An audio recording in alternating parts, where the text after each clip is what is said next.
Azerbaycan Cumhurbaşkanı Müşaviri Hikmet Hacıyev Haber Global'e konuştu. Hacıyev, Ermenistan'da süren barış sürecine değinerek nihai barış için Ermenistan Anayasası'nın değişmesi gerektiğini vurguladı. İsrail'in 1915 olayları ile ilgili hazırladığı skandal tasarıya da değinen Hacıyev, Türkiye'nin çıkarları bizim kırmızı çizgimizdir dedi. Ermənistanın anayasasında olan Azərbaycana qarşı, həmçinin Türkiyəyə qarşı ərazi iddialarını nəzərdə tutan bir müddianın çıxarılmasını gözləyirik.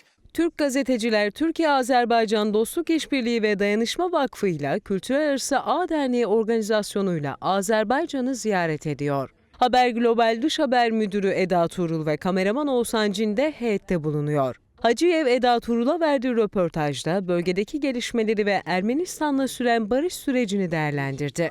Hacıyev, Azerbaycan'ın bölgede kalıcı barışı sağlamak istediğini vurguladı.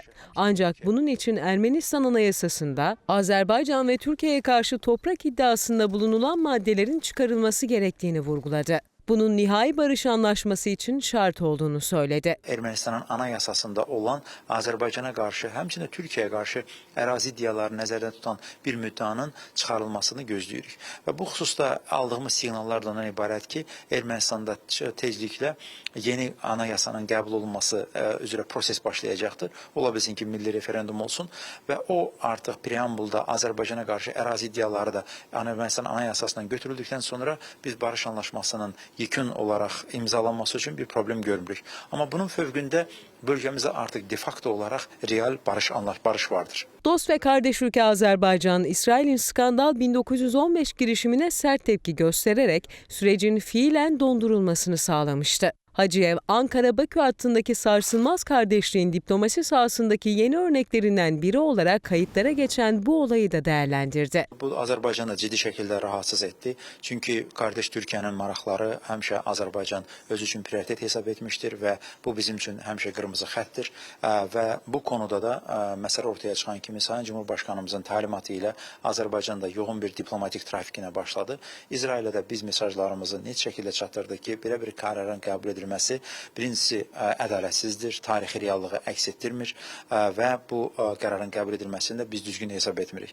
Və müsbət bir haldır ki, çox pozitiv bir haldır ki, İsrail tərəfindən də Azərbaycanın bu ismarışları ciddi şəkildə qəbul edildi və hesab edirik ki, bunun daha da irəliləməsinin qarşısı alındı.